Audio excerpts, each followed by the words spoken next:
I want to talk very frankly and openly this week about a topic that you may already be talking about in your home. Basically, should we be talking about other people's bodies? And if you find yourself answering that question right away and saying no, you might be facing a lot of questions right now when you're hearing about celebrities who have bodies that are changing in all sorts of different ways and bodies that are front and center in images and videos and social media. And you're like, hey, what's happening here?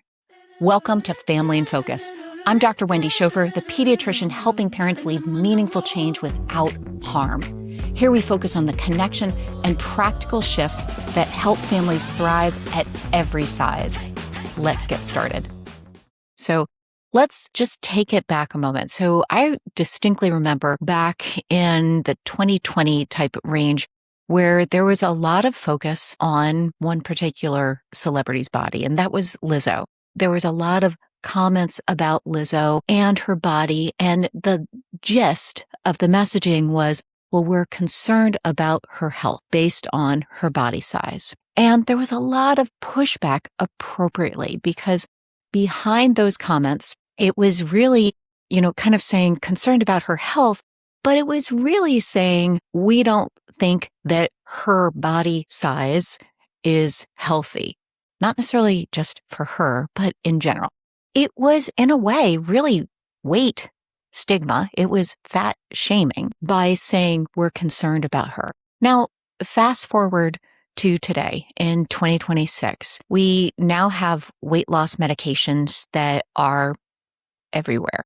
We see bodies that are changing right in front of our eyes.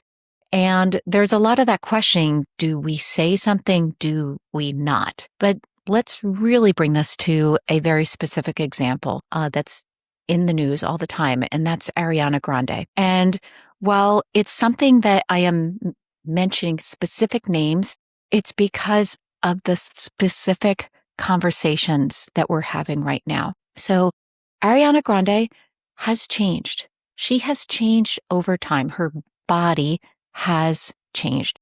She is much slimmer, much skinnier than she was years ago. And there have been concerns over the past several years that have been raised about, hey, what's going on? Is she healthy?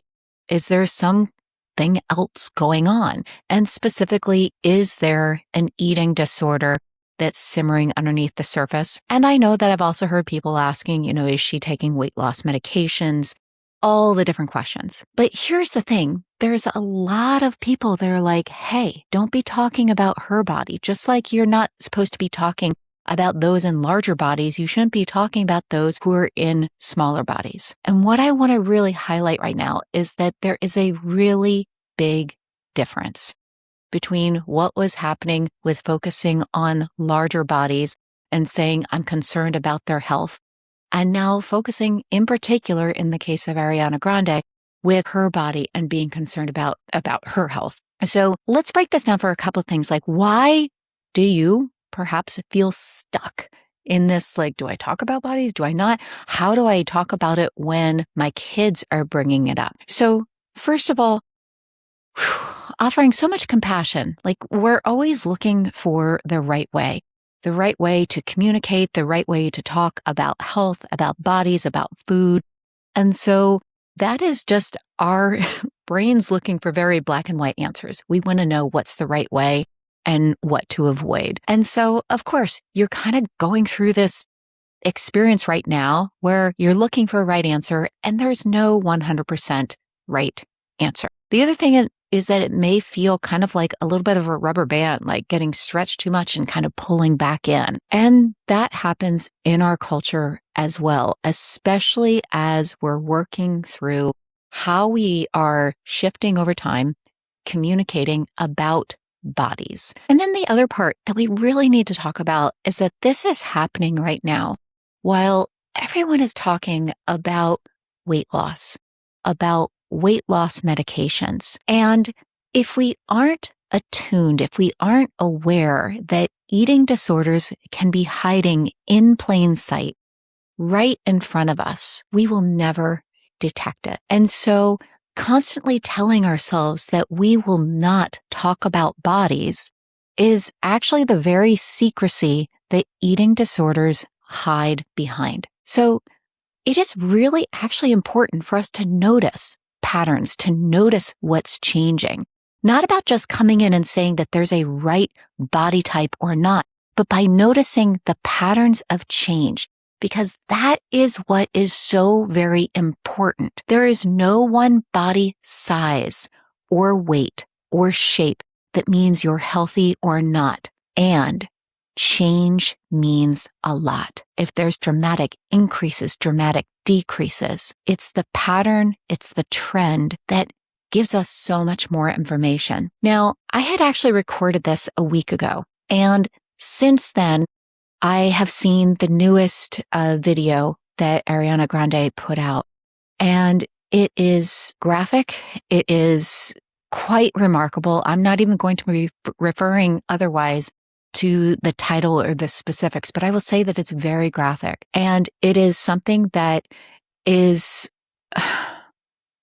very concerning as far as shining a light that there's a lot that she's going through right now, a lot of how she is trying to really get people to stop focusing on her, and yet what she is putting out into the world is unfortunately bringing more focus to her. The focus, there's a lot of concern for her health. There's a lot of concern for how is she doing?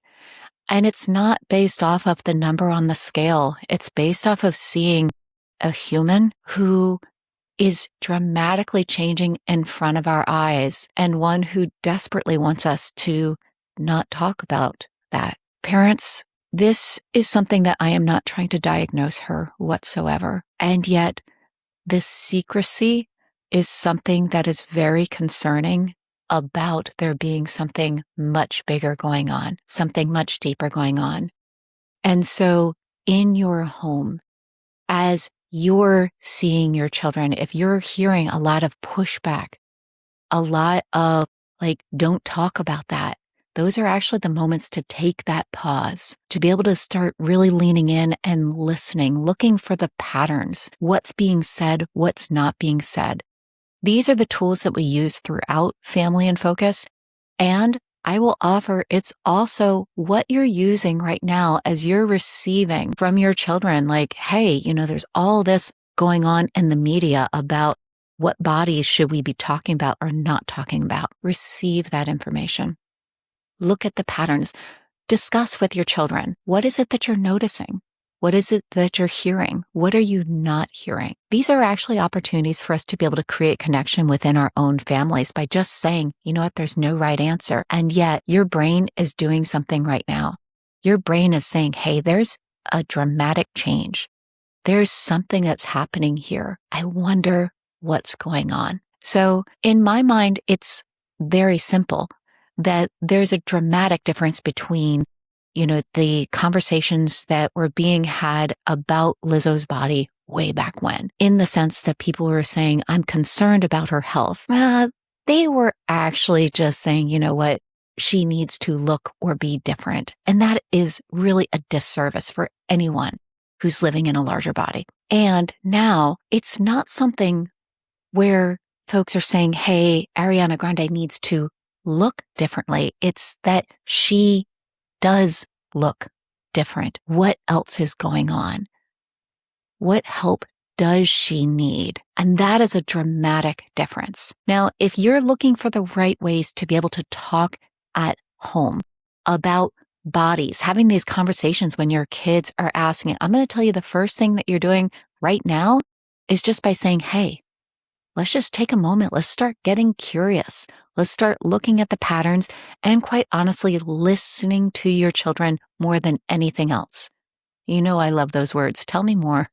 3 magic words that just give you an opportunity to let them know you're listening and to continue to receive more from their experience. If you want some more help with having these conversations, with honestly figuring out your own relationship with your body, with your food, and of course with your family, please, that is what Family in Focus is built all around. So come on over to the website and you will learn so much more about Family in Focus and what we can continue to offer to be of support to you and your family. Now, remember, just in case we haven't discussed this recently, while I am a doctor, I am most definitely not your doctor. Family in Focus and the podcast are all for educational purposes, not medical advice or treatment. So keep your doctor, tell them that I said hello.